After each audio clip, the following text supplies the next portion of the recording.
अपने previous lectures में हम फ्री रेडिकल पॉलीमराइजेशन और एनायनिक पॉलीमराइजेशन को स्टडी कर चुके हैं।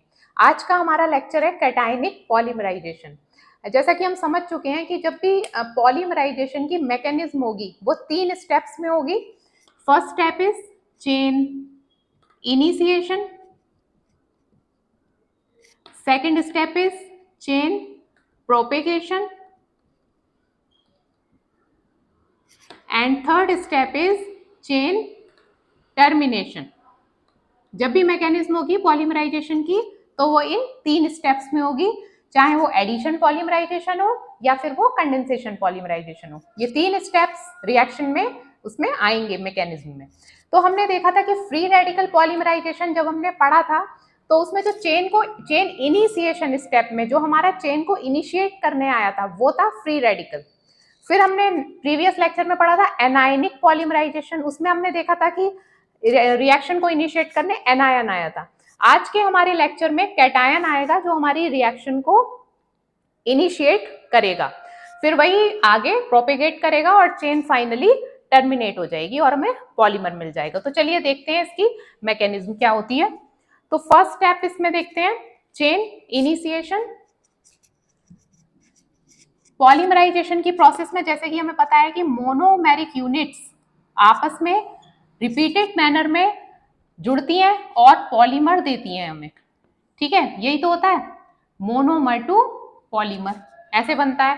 तो इसमें जो हमारा कैटेलिस्ट है वो लिया जाएगा यहाँ पर Lewis acid,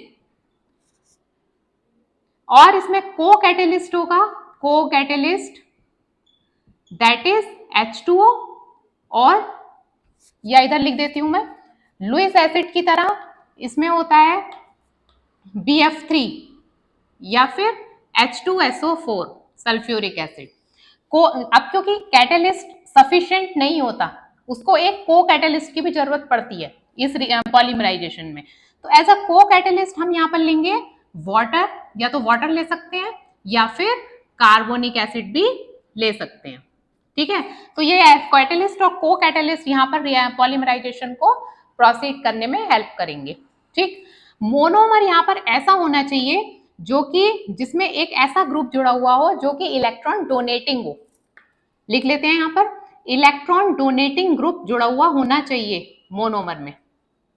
donating group, electron donating group जैसे कि CH3 हो सकता है, CH3 ग्रुप, तो ऐसा कोई ग्रुप जुड़ा हुआ होगा। इतना क्लियर है? आई रिपीट, कैटायनिक पॉलीमराइजेशन में मोनोमर से पॉलीमर जब बनेगा तो पहली कंडीशन मोनोमर ऐसा होना चाहिए जिसमें इलेक्ट्रॉन डोनेटिंग ग्रुप जुड़ा हुआ हो। इलेक्ट्रॉन डोनेटिंग ग्रुप हमें पता है एग्जांपल CH3 ग्रुप, ठीक है।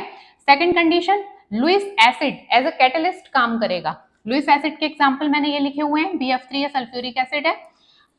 कैटलिस्ट के साथ को कैटलिस्ट भी होगा जैसे कि वाटर हो सकता है या फिर कार्बोनिक एसिड हो सकता है।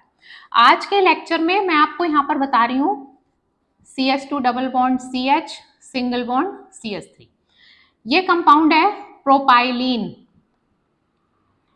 प्रोपाइलीन के N मॉलिक्यूल्स जब रिपीटेड मैनर में आपस में जुड़ते हैं तो वो एक पॉलीमर देते हैं that is polypropylene. CH2 single bond CH single bond CH3 का होल N, ठीक है।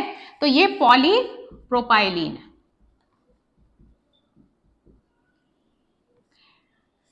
इस रिएक्शन की मैकेनिज्म आज हम समझने वाले हैं यहाँ पर 3 स्टेप्स में, इनिशिएशन, प्रोपेगेशन एंड टर्मिनेशन। तो चलिए समझते हैं।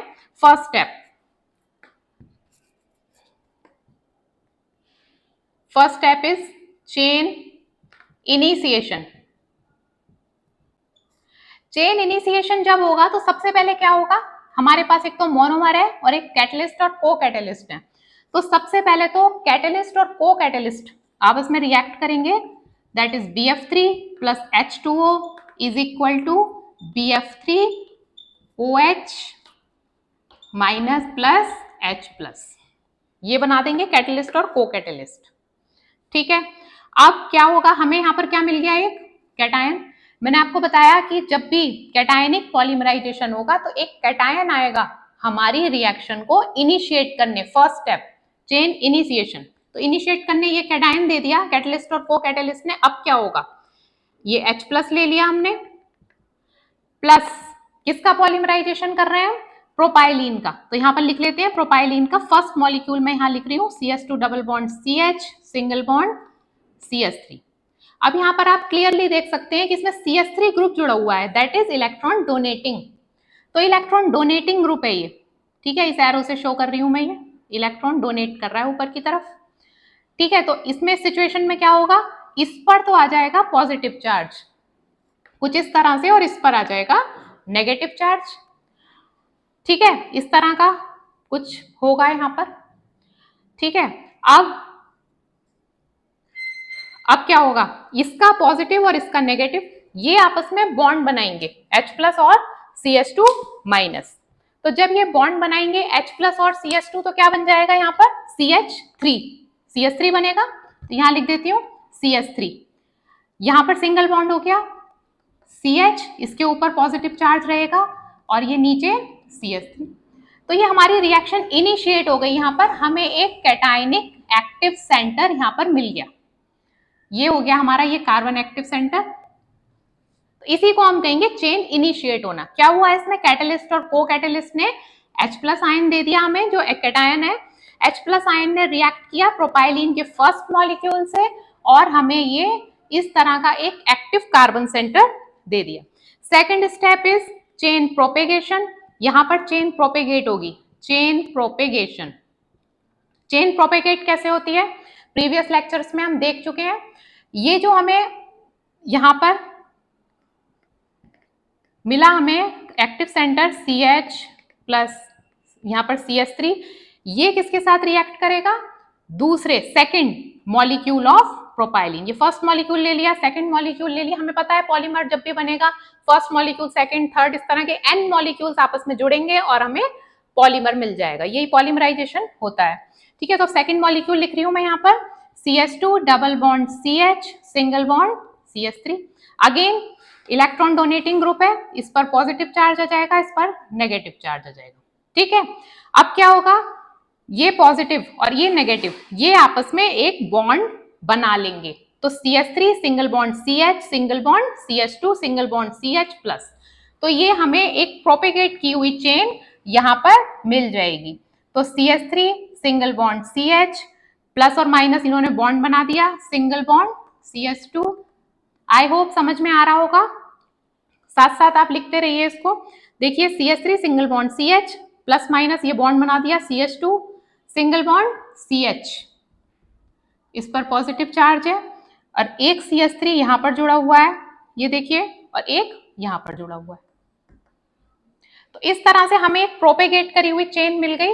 अब इस तरह के n मॉलिक्यूल अगर मैं यहां पर अटैच करूं, n मॉलिक्यूल्स, तो हमें यहां पर मैं यहां पर लिख रही हूं n मॉलिक्यूल्स रिएक्ट करेंगे यहां पर, और रिएक्शन कुछ इस तरह की हो जाएगी CH3 single bond CH single bond CH3 single bond CH2 single bond CH single bond CH3 और इसका होल N। फिर इसके बाद CH2 सिंगल बॉन्ड CH, इस पर positive charge single bond CH3। तो ये हमने देखा कि N मॉलिक्यूल्स यहाँ पर जुड़े, N मॉलिक्यूल्स यहाँ पर मैंने लिख रखा है और हमारी ये होल N करके मैंने ये पूरी प्रोपेगेट की हुई एक चेन बना दी। तो इसी को कहते हैं हम chain propagation. I repeat, chain propagation में जो हमारा ये एक्टिव कार्बन सेंटर बना, इसने दूसरे मॉलिक्यूल से प्रोपाइलीन के रिएक्ट किया और इस तरह से एक इलोंगेटेड चेन बना दी। इसने n मॉलिक्यूल्स जो है इसके प्रोपाइलीन के आए, जो अवेलेबिलिटी थी n मॉलिक्यूल की पॉलीमर बनाने के लिए वो आए और उन्होंने इस तरह की एक इलोंगेटेड चेन बना दी, ठीक है। क्योंकि जो हमारा पॉलीमराइजेशन होगा CH2 single bond CH single bond CH3, देखा आपने यहाँ पर होल N, तो इसका यहाँ पर ही होल N दिख रहा है, ये पॉलीमर हमारा बन रहा है। लेकिन अब ये प्रोसेस कंप्लीट नहीं हुई है क्योंकि अभी हमारे पास इस रिएक्शन में एक्टिव सेंटर है, ठीक है। यहां पर अभी हमारे पास एक्टिव सेंटर है। अब थर्ड स्टेप आएगा जब चेन टर्मिनेशन, तब ये यहां पर पॉजिटिव चार्ज, थर्ड स्टेप होगा हमारा चेन टर्मिनेशन। चेन टर्मिनेशन होगा by removal of proton. Anionic polymerization में हमने देखा था chain termination adding of proton से हुआ था, यहां पर chain termination removal of proton से होगा और हमें प्रोडक्ट मिल जाएगा। देखिए किस तरह से,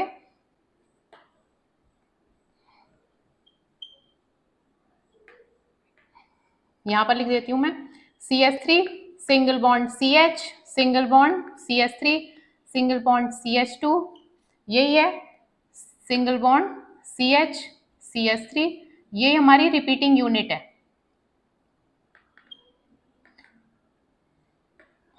होल N जो पॉलीप्रोपाइलिन की ये रिपीटेड यूनिट है, जो होल N करके मैंने लिखी यहाँ पर। सिंगल बॉन्ड यहाँ पर CH2, double bond CH single bond CH3। तो यहाँ पर रिमूवल हो गया प्रोटॉन का और हमें प्रोडक्ट मिल गया हमारा, दैट इज पॉलीप्रोपाइलीन।